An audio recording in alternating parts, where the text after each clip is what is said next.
Look, everyone's hyped for German luxury EVs in 2026, but here's the thing nobody tells you.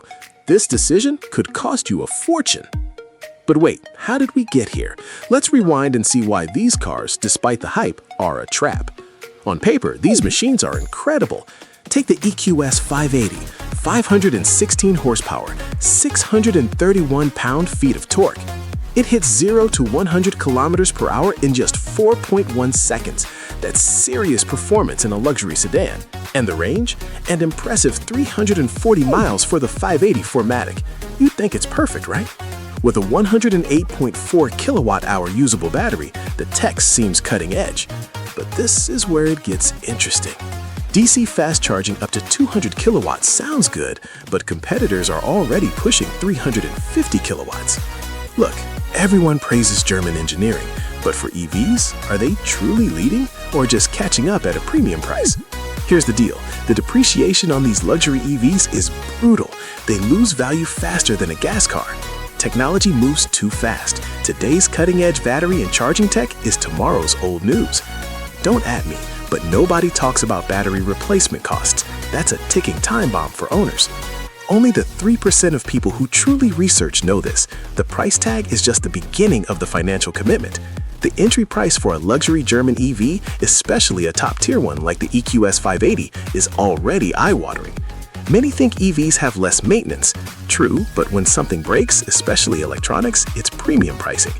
Insurance premiums are also higher due to complex repair processes and expensive parts. It adds up fast. Hot take, but charging infrastructure isn't where it needs to be for consistent luxury EV travel, especially on longer trips. You might find a charger, but will it work?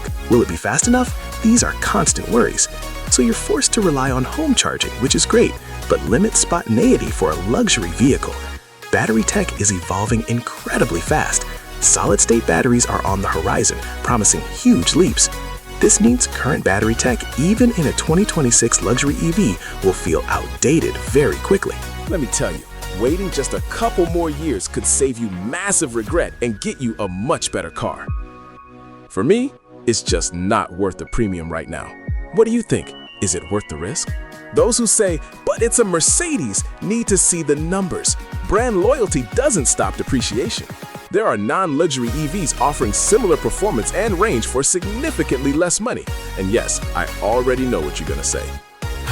Look, this is hard to admit, but you could get 90% of the experience for 60% of the price. That's money back in your pocket. The EV market is still maturing. Early adopters of luxury models often pay the pioneer tax. Think about the autonomous driving, faster charging, and integrated tech coming in just a few years. Look, this is hard to admit, but so back to that moment. Seeing the value plummet before your eyes. That's the real reason. You bought it, you loved it, but now you're stuck with a rapidly depreciating asset. It's tough to swallow. The blend of rapidly evolving tech, high initial cost, and brutal depreciation makes 2026 a risky year. Consider a more affordable EV from a brand like Hyundai or Tesla. They hold value better, comparatively. Hot take, but German luxury EVs in 2026 are for those who don't mind burning money. I'm just saying. So, if you were buying, would you pick the EQS 580 or a more value-oriented EV? Comment below. If you stayed this long, here's a secret. Many dealers offer huge markdowns on 2025 models by late 2026. This means you can get almost the same car for much less if you're patient and know where to look. That's the real trap. Buying a 2026 German luxury EV with better value is just around the corner. And that's why I say never buy in 2026. Like this video if you learned something and subscribe for more real talk. Pero hay un lado oscuro que los fabricantes no quieren que veas. Hablamos de la depreciación. Estos coches que cuestan una fortuna nuevos pierden valor a un ritmo alarmante, mucho más rápido que sus contrapartes de combustión. ¿Por qué? La tecnología de baterías avanza a pasos agigantados. Lo que hoy es vanguardia, mañana podría ser obsoleto.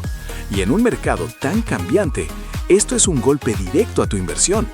Imagina comprar un coche de 100.000 euros en 2026 y que en solo 3 años valga la mitad. Eso es dinero real, esfumándose. Es el costo oculto que nadie menciona al hablar de las maravillas de la electrificación premium. Pero la depreciación es solo el principio. Hablemos de los costos de reparación. Estos vehículos están repletos de tecnología compleja y piezas propietarias que hacen que cualquier visita al taller sea una experiencia dolorosa para tu bolsillo. Y la batería, la joya de la corona de estos coches, es también su talón de Aquiles. Un reemplazo de batería, incluso fuera de garantía, puede superar fácilmente los 20 o 30 mil euros, casi el valor de un coche nuevo. Piensa en un pequeño golpe o un fallo electrónico. En un coche de combustión, quizás sea un arreglo menor.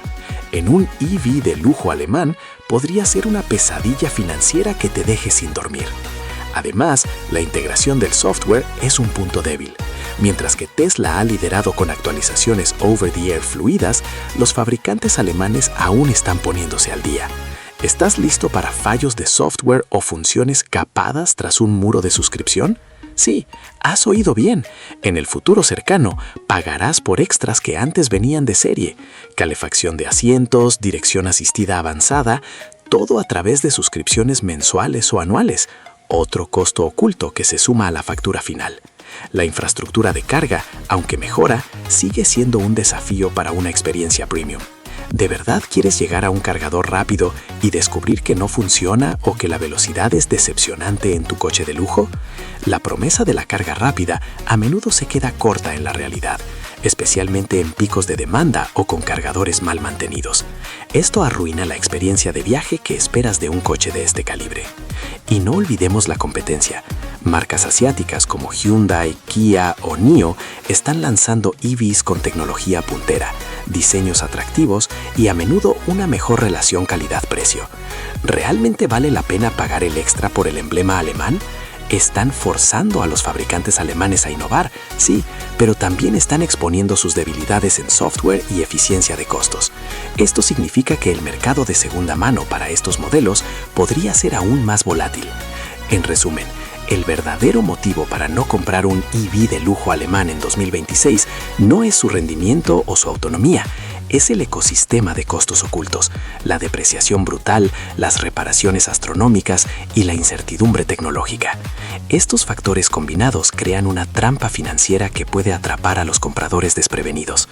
La emoción inicial se disipa rápidamente cuando llegan las facturas y el valor de reventa cae en picado.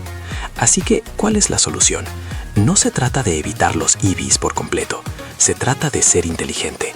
Espera a que la tecnología se estabilice, a que los precios de las baterías bajen y a que el mercado de segunda mano, or maybe even better, explore alternatives from marques that already have a proven history in the EV space, with a better equilibrium between innovation, reliability, and, most importantly, a more sensible cost of ownership. Your Carter will thank you. This was just a taste. Full video on the channel. Like and subscribe.